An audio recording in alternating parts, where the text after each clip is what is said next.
Bienvenidos a De Fondo, un libro. Imagínate esto por un segundo porque de verdad es una completa locura científica. Resulta que el 97% de los elementos que componen el organismo humano, o sea, todo nuestro cuerpo... Claro, hablamos del carbono, el oxígeno, el nitrógeno, todo eso. Exacto. Todo lo que forma nuestra sangre y nuestros huesos proviene directamente del corazón de estrellas que explotaron hace miles de millones de años. Es un dato brutal, ¿no? Totalmente. Literalmente, la humanidad es polvo estelar caminando por la calle, tomando café y, digamos, yendo a trabajar. Pero, y aquí es donde la situación se vuelve verdaderamente irónica, a pesar de tener este origen cósmico tan espectacular, el ser humano vive la mayor parte del tiempo operando en un modo automático y ciego. 100%. Es como si trajéramos una venda en los ojos todo el día. Y las cifras lo demuestran.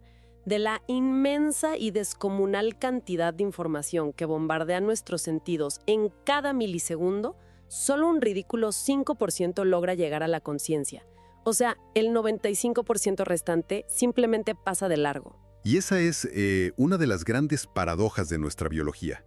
Tenemos estructuras neurológicas increíblemente complejas, diseñadas por millones de años de evolución, y sin embargo, caminamos por el mundo reaccionando a sombras. Tal cual, procesando apenas una fracción minúscula de la realidad objetiva.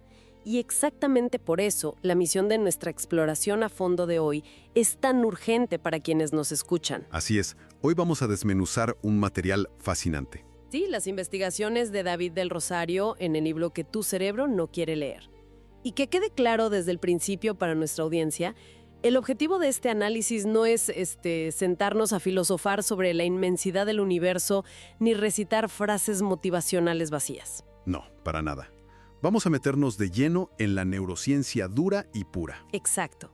Queremos entender cuáles son los mecanismos biológicos mediante los cuales el cerebro genera nuestra realidad diaria y cómo podemos reeducar esas vías neuronales para dejar de sabotear nuestra propia felicidad.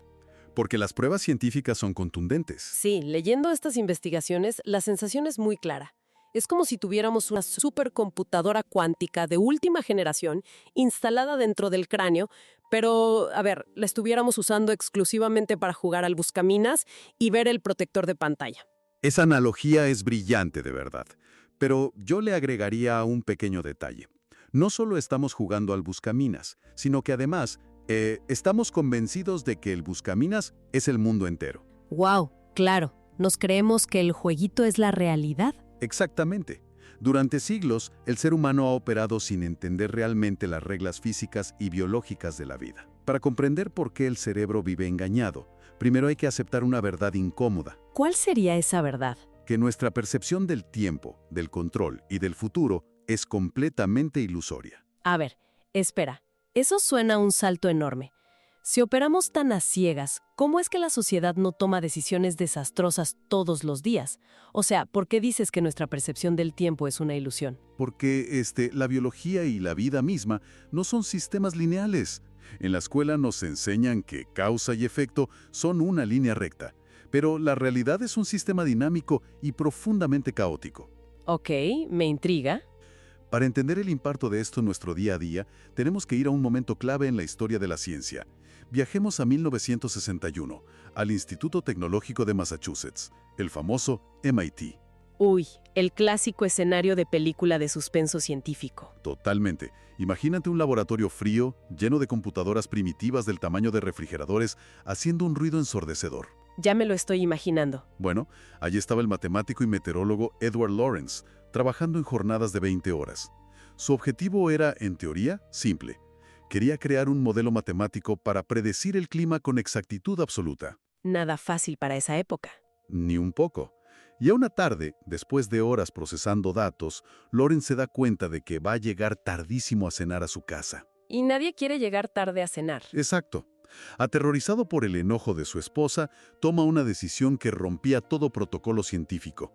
Detiene la simulación a la mitad para irse corriendo a su casa. En ese entonces se hacía así, imprimiendo kilométricos registros de datos en papel para luego volver a teclearlos a mano en la computadora.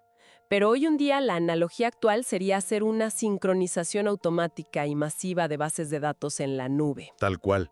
Al día siguiente, Lawrence regresa al laboratorio con su café, toma esos inmensos rollos de papel impreso y comienza a teclear los números en la máquina para retomar la simulación justo donde la dejó. Pero comete un error, ¿no? O más bien, digamos que toma un atajo motivado por la pereza.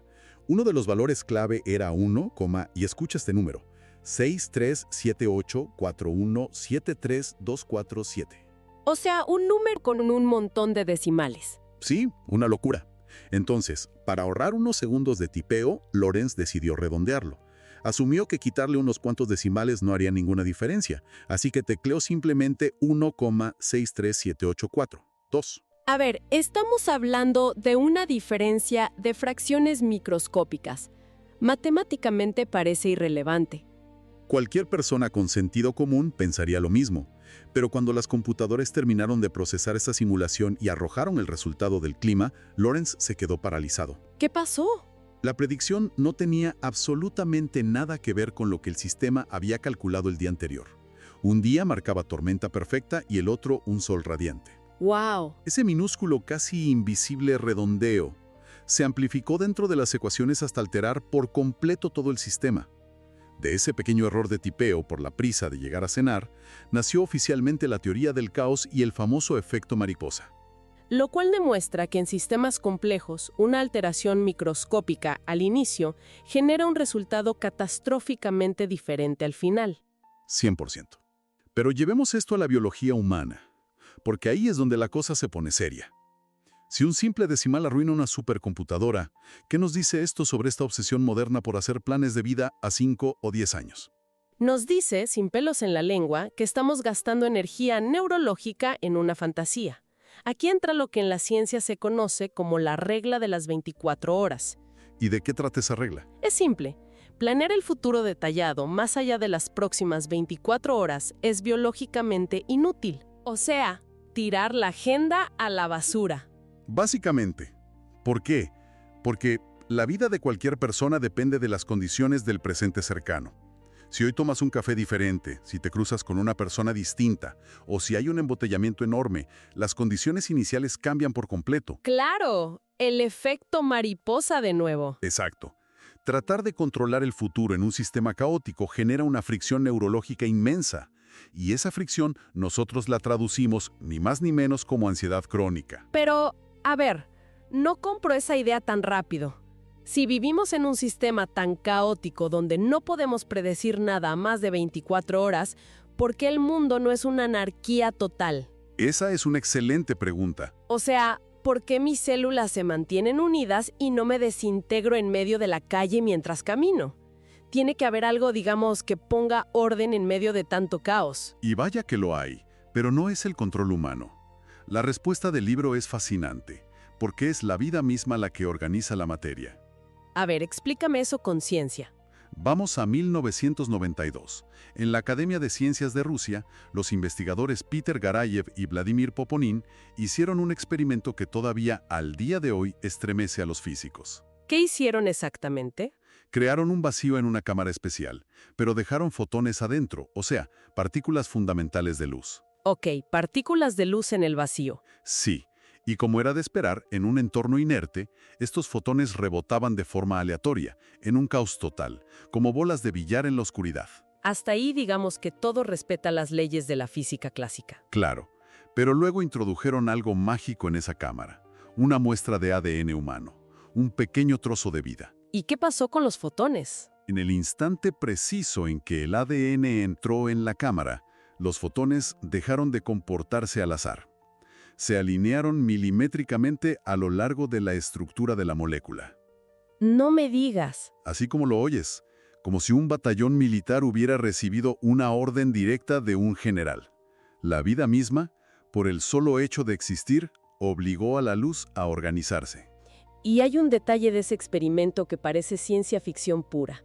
Entiendo que cuando los científicos retiraron la muestra de ADN de la cámara, los fotones no volvieron a su estado de caos. Para nada. Se mantuvieron en esa misma formación ordenada durante un mes entero, como si el fantasma de la vida siguiera dictando las reglas allá adentro. Exacto. A eso se le conoce como el efecto del ADN fantasma. Nos demuestra empíricamente que la materia inerte reacciona y de hecho es organizada por la inteligencia intrínseca de la vida. Y si cruzamos esa inteligencia molecular con las emociones, la cosa se vuelve aún más extraña, ¿verdad? Muchísimo más. Porque hay un caso de los años 60, el de Clive Baxter, un experto estadounidense en polígrafos, o sea, detectores de mentiras.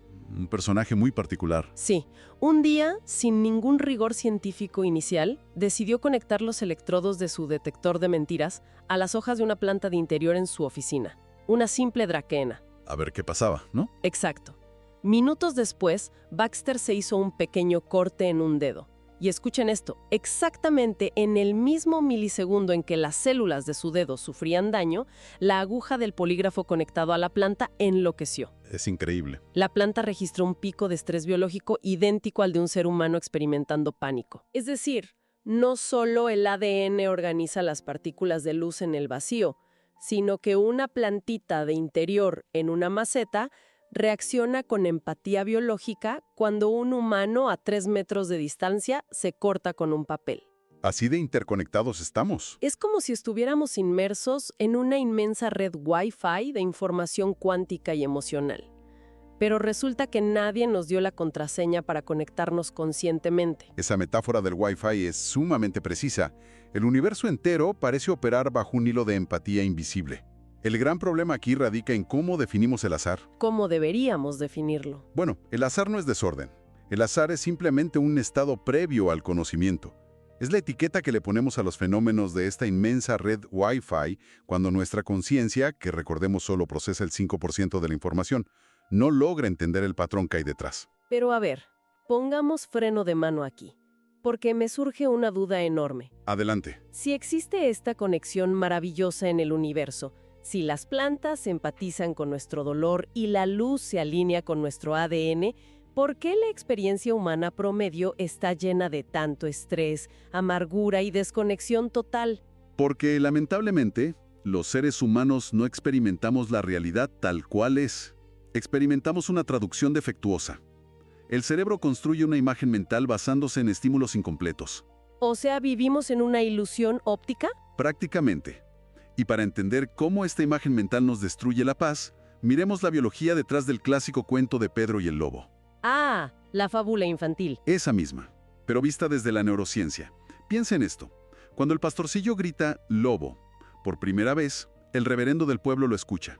¿Qué hace el cuerpo del reverendo en ese segundo? Me imagino que entra en pánico. ¡Exacto! Su cerebro envía una señal de emergencia a las glándulas suprarrenales. Se libera cortisol y adrenalina a chorros. Su presión arterial se dispara a niveles peligrosos. Su cuerpo entero entra en estado de supervivencia, preparándose para luchar o huir y no ser devorado. Pero a ver, el lobo era una mentira de un niño travieso. No había un peligro real en absoluto. Físicamente no había ningún peligro, es cierto, pero biológicamente el daño ya estaba hecho dentro del cuerpo del reverendo. Ahora, fíjate lo que pasa semanas después. Cuando el lobo real sí aparece. Exactamente. Cuando el lobo baja de la montaña y empieza a devorar a las ovejas, el niño vuelve a gritar pidiendo ayuda. El reverendo lo escucha, pero su cerebro procesa la información de forma muy diferente. Asume que es otra broma pesada. Claro, ya no le cree. Y en ese instante, frente a un peligro que ahora sí es real y letal, el cuerpo del reverendo no libera ni una sola gota de adrenalina. Su ritmo cardíaco permanece súper estable. ¡Wow! ¿Qué nos enseña esto sobre la neurociencia? Que el cerebro humano es completamente incapaz de distinguir entre la realidad objetiva y una imagen mental fabricada. El cuerpo no reacciona a lo que verdaderamente está pasando, reacciona a lo que nosotros creemos que está pasando. Lo entiendo perfectamente con respecto al miedo inmediato, o sea, a una amenaza. Pero ¿qué pasa con nuestra propia historia de vida? Al menos podemos confiar en lo que ya vivimos, ¿no? En nuestra identidad forjada por el pasado. Lamento destruir esa certeza también. Uy, no me digas. Sí, el investigador Daniel Schachter realizó uno de los experimentos más devastadores sobre la memoria humana. Él y su equipo lograron rastrear a un grupo de personas adultas que, de pura casualidad, habían llenado cuestionarios exhaustivos sobre sus vidas cuando tenían exactamente 14 años. ¿Cuestionarios sobre qué cosas? De todo. En esos documentos detallaron quiénes eran sus mejores amigos, qué nivel de devoción religiosa tenían, cuáles eran sus opiniones políticas, sus aficiones favoritas. Ok, una radiografía de su adolescencia. Exacto. Bueno, décadas después, Schachter sentó a estos mismos adultos y les pidió que recordaran con la mayor exactitud posible cómo eran ellos a los 14 años. Y cuando compararon los recuerdos actuales de los adultos con los papeles originales escritos por ellos mismos en su adolescencia, la coincidencia debe haber sido mínima, asumo. Peor que mínima, fue casi nula. Sus recuerdos eran reconstrucciones casi 100% falsas. ¡Qué locura! Habían inventado amistades que nunca existieron, habían alterado sus creencias pasadas, habían modificado su propia historia para que encajara con lo que son hoy. Esto es francamente aterrador. A ver, un ser humano promedio pasa unas 496.400 horas a solas dentro de su propia cabeza a lo largo de su vida. Es muchísimo tiempo. Demasiado. Y resulta que la memoria no es un disco duro donde guardamos un archivo intacto y lo abrimos cuando queremos. El cerebro es, digamos, como un editor de Wikipedia súper obsesivo. Qué buena forma de verlo. Sí, va reescribiendo el pasado constantemente para que la narrativa personal encaje con las creencias y necesidades de la persona en el presente. Científicamente hablando, modificamos casi el 99,9% de los datos de nuestra memoria solo para justificar cómo nos sentimos hoy en día. Entonces, si estamos de acuerdo en que nuestra memoria nos miente descaradamente todos los días, que intentar controlar el futuro es inútil por la teoría del caos que mencionamos, y que además el cuerpo se envenena con estrés por lobos imaginarios, Necesitamos un buen escudo. necesitamos desesperadamente un arsenal de defensa. A ver, voy a detener la conversación un segundo y me voy a poner absolutamente seria. Si te vas a quedar con algo de este libro, que sean estos puntos. Es imperativo prestar mucha atención a estos mecanismos porque, literal, son las llaves maestras para hackear nuestra propia biología. Vamos con la primera herramienta de poder. La primera es la regla de la propuesta. Tenemos que erradicar, pero de raíz, la idea de que nosotros somos nuestros pensamientos. A ver, explícame eso. Un pensamiento que aparece de la nada en la mente, por ejemplo, me van a despedir del trabajo hoy. No es una premonición, es simplemente una propuesta del cerebro. El cerebro, escaneando memorias que ya vimos que están editadas y escaneando miedos, lanza una propuesta sobre cómo interpretar un evento. ¿Es como si te diera un borrador? Exacto. Y al entender esto, recuperamos el poder ejecutivo. Se puede escuchar la propuesta, mirarla y decir, no la acepto, no me sirve. Pero si rechazamos esa propuesta negativa, ¿a dónde va ese pensamiento? ¿Se queda rebotando adentro del cráneo haciendo ruido? Aquí es donde la biología nos da una solución muy elegante, que es la regla de usar o tirar. Sí, y el mejor ejemplo para ilustrar esto es lo que le ocurrió al famoso astronauta Neil Armstrong. Cuéntame de eso. Es un ejemplo fisiológico perfecto. Cuando Armstrong llegó al espacio, en un entorno de gravedad cero, sus piernas ya no tenían que sostener su peso corporal para caminar. Claro, flotaba. Y el cuerpo humano es implacable con la eficiencia energética. Se niega rotundamente a gastar recursos en algo inútil. Así que, al no usar los músculos de las piernas, su organismo comenzó a desintegrar literalmente ese tejido muscular. ¡Wow! Llegó a perder hasta un 5% de masa muscular por semana en el espacio. O sea, lo que no se usa se atrofia y desaparece. Y este mismo principio dictamina la arquitectura del cerebro humano. Las vías neuronales funcionan exactamente igual que los músculos de un astronauta. Ah, entiendo por dónde vas. Si el cerebro te lanza una propuesta destructiva y tú decides no prestarle atención de forma repetida, el flujo sanguíneo y la energía electroquímica hacia esa red neuronal disminuyen drásticamente. Te quito la atención, te quito la comida. Tal cual. Con el tiempo, ese pensamiento recurrente literalmente se atrofia y muere por falta de uso. Y la herramienta biológica que nos permite ejecutar este descarte consciente es fascinante. Es una ventana de tiempo neurológica muy breve conocida como la regla de los 3 segundos. Así es. Es clave entender que nuestro cerebro no procesa el tiempo como un flujo continuo, como un río infinito, sino en pequeños paquetes de información que duran aproximadamente 3 segundos. Es como el ahora neurológico, ¿no? Exactamente. Cada 3 segundos el cerebro refresca la percepción sensorial por completo. Esto significa una cosa maravillosa. No estamos condenados a sufrir por horas seguidas. Cada 3 segundos tenemos un reinicio. Sí, cada 3 segundos tenemos una oportunidad física y real de anclarnos al presente y desechar esa imagen mental tóxica que nos está haciendo daño. Toda esta teoría es un deleite intelectual, de verdad, pero me gustaría bajarlo al barro de la vida diaria de quienes nos escuchan. Vamos a eso. ¿Cómo se aplica todo esto, digamos, un martes a las 9 de la mañana frente a una computadora con una bandeja de entrada llena de correos urgentes? Muy bien. El primer ataque frontal, la primera acción para mañana mismo, debe ser aniquilar la multitarea. Uy, nos han vendido que es súper productiva.